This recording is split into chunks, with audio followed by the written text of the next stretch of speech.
Hello students, मैं हूँ Ritu Sharma and today I am going to discuss the important questions from the chapter Sexual Reproduction in Flowering Plants, जो हमारा second chapter है 12th biology का.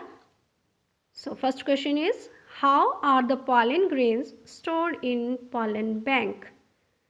तो pollen grains को store करते हैं हम लिक्विड नाइट्रोजन में और टेम्परेचर रहता है -196 डिग्री सेंटीग्रेड. इस प्रोसेस को क्रायो प्रिजर्वेशन भी कहते हैं. और इतनी लो टेम्परेचर पे जो पॉलन ग्रेन्स हैं उनको हम क्यों स्टोर करते हैं? To maintain the viability of the pollen grains. कुछ सेल्स, टिश्यूज या ऑर्गन्स को भी हम इस टेक्निक के थ्रू स्टोर कर सकते हैं उनकी वायबिलिटी को मेंटेन रखने के लिए. Second question, name the seed that have retained their viability for thousands of years. तो ये है lupin, lupinus arcticus, germinated and flowered after an estimated record of 10,000 years. 10,000 साल के बाद इसमें जर्मिनेशन हुई और फ्लावरिंग हुई. और एक है date palm that is phoenix. ये this was found viable at king Herod's palace और ये भी 2000 पुराना ओल्ड सीड है. ठीक है जी. Next question is, name the plant that has the tallest flower. Amorphophallus, amorphophallus जिसको हम लोग कहते हैं लोकल लैंग्वेज में जिमिकंद कॉन्जैक जिसको कहते हैं. ये प्लांट विथ स्टार्ची रूट और corm. Next question is, how many nuclei and cells are present in a typical angiosperm embryo sac at maturity. तो ये है 8 न्यूक्लियाई एंड 7 सेल्ड. तो इसमें एट चैलेजल एंड पे होते हैं 3 एंटीपोडल सेल्स, माइक्रोपाइलर एंड पे होंगे 2 साइनोजिड्स एंड 1 एग सेल और सेंटर में इसमें होते हैं 2 polar nuclei. Next question is, at which stage pollen grains are shed. तो जो 60% ऑफ एंजियोस्पर्म है उनमें जो पॉलन ग्रेन्स होते हैं वो 2 सेल्ड स्टेज पे शेड होते हैं and remaining species eight 3 sailed stage. Six question is, pollen grains of which plant species cause severe allergy, asthma and bronchitis. तो ये हमारा होता है पार्थेनियम और एक्जॉटिक वेराइटी है. इसको कैरेट ग्रास भी कहते हैं, कांग्रेस ग्रास भी कहते हैं इसको. और ये आया था वीट के साथ. Carrot grass came to India as contaminant of wheat, America से इंडिया में. Next is, name the protective substance present in the pollen envelope to tide adverse conditions. तो जो एडवर्स कंडीशंस में पॉलन ग्रेन्स को survive करने में help करता है वो है स्पोरोपोलिनिन. ये प्रेजेंट रहता है एक्साइन के ऊपर. जो एक्साइन होता है इसका पॉलन ग्रेन का और इसको बहुत लंबे टाइम तक ये वायबल रखता है. नेक्स्ट है, name the modified form of reproduction in which the seeds are formed without fusion of gametes. तो विदाउट फ्यूजन ऑफ गैमेट्स हमारा आ जाता है एपोमिक्सिस. अब एपोमिक्सिस क्या होता है? In which seed develops without fertilisation. ठीक है जी. सीड बनता है बिना फर्टिलाइजेशन के, विदाउट फर्टिलाइजेशन, क्योंकि जो मैगास्पोर मदर सेल है उसमें मियोसिस नहीं होती है. इसको कई बार हम लोग एपोमिक्सिस और पार्थिनोकार्पी में कन्फ्यूज़न हो जाता है. तो पार्थिनोकार्पी क्या है? In which fruit develops without fertilisation, जिसमें फ्रूट डेवलप करता है विदाउट फर्टिलाइजेशन, जिसकी वजह से क्या होता है, फ्रूट जो होगा वो सीडलेस होगा. और जो एपोमिक्सिस में है उसमें सीड डेवलप करता है विदाउट फर्टिलाइजेशन. तो एपोमिक्सिस और पार्थिनोकार्पी में हमें कन्फ्यूज़ नहीं करना है. नेक्स्ट है, what is the use of pollen tablets.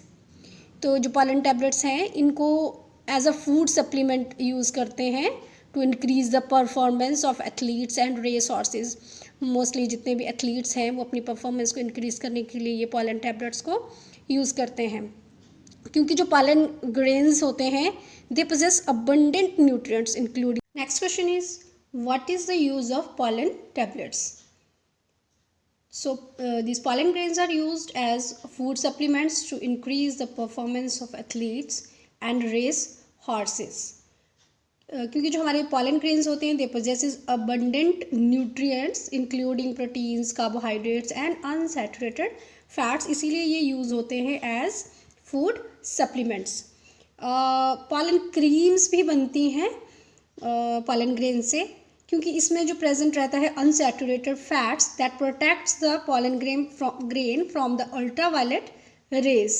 Therefore the grains are used in creams, emulsions and other cosmetics, जो प्रोटेक्ट करती हैं स्किन को। Next question is difference between coleoptile and coleorhiza. तो coleoptile belongs to shoot system and it is a foliaceous sheath that covers the plumule in embryo of cereals। तो ये plumule को cover करता है, protect करता है embryo stage में। और जो कोलियोराइजा है ये belongs to root system and ये प्रोटेक्ट करता है हमारे रेडिकल या फिर रूट टिप को। तो इसको लर्न करने का, याद रखने का तरीका है कि जैसे कोलियोराइजा में आर है तो आर फॉर रूट, तो coleorhiza root system and coleoptile that is shoot system. Next है चेस्मोगैमस फ्लावर्स किसको कहते हैं? तो ओपन फ्लावर्स को हम लोग कहते हैं, जिनमें होती है हमेशा हमारी क्रॉस पॉलिनेशन, क्योंकि ओपन फ्लावर्स होते हैं ये। और जैसे एग्जांपल हो गया जैसे रोज़ हैं, सनफ्लावर हैं। एंड नेक्स्ट क्वेश्चन था flowers which do not open at all, जो कभी नहीं ओपन होते हैं उनको हम कहते हैं कैलिस्ट्रोगैमस फ्लावर्स। तो यहाँ पे कॉमेलिना का एग्जांपल मैं लेना चाहूँगी, क्योंकि Commelina is common for both cleistogamous and chasmogamous flowers. Commelina के जो कैलिस्ट्रोगैमस फ्लावर्स होते हैं वो अंडरग्राउंड होते हैं, और जो चेस्मोगैमस फ्लावर्स होते हैं वो अबव द ग्राउंड होते हैं। तो ये कॉमन हो जाता है दोनों टाइप के फ्लावर्स के लिए। Next question is double fertilisation. काफ़ी इम्पॉर्टेंट टॉपिक है, क्वेश्चंस इससे काफ़ी बार पूछे जाते हैं। सबसे पहला क्वेश्चन तो इसमें यही बनता है कि किसने इसको डिस्कवर किया था? तो ये डिस्कवर किया था नवाज़चंद ने इन 1898। सेकेंड क्वेश्चन बनता है कि किन प्लांट्स में उसने सबसे पहले इसको डिस्कवर किया था? तो लिलियम एंड फर्टिलेरिया, इसमें सबसे पहले इन्होंने डिस्कवर किया था। डबल फर्टिलाइजेशन को किसने किया था? नवाज़चंद ने। लिलिएसी फैमिली के प्लांट्स हैं ये, लिलियम एंड फर्टिलेरिया। अब डबल फर्टिलाइजेशन कहते किसको हैं? क्योंकि इसमें सिनगैमी और ट्रिपल फ्यूज़न, दो तरीके की फ्यूजन्स होती हैं, तो इसीलिए इसको हम डबल फर्टिलाइजेशन कहते हैं। सिनगैमी में क्या होता है? One of the male gamete fuses with egg cell to form diploid zygote. और ट्रिपल फ्यूजन में क्या होता है? The other male gamete fuses with polar nuclei and produces triploid endosperm nucleus. तो दोनों जब इसमें सिनगैमी होती है साथ में ट्रिपल फ्यूजन होती है, तो इसलिए इसको phenomenon is called double fertilisation. दो बार फर्टिलाइजेशन होती है तो process is called double fertilisation. Next question 14th, single cotyledon present towards one side of the embryonal axis in the embryo of grass family, उसको हम क्या कहते हैं? तो उसको हम लोग कहते हैं स्कूटेलम। नेक्स्ट क्वेश्चन है पेरिस्पर्म।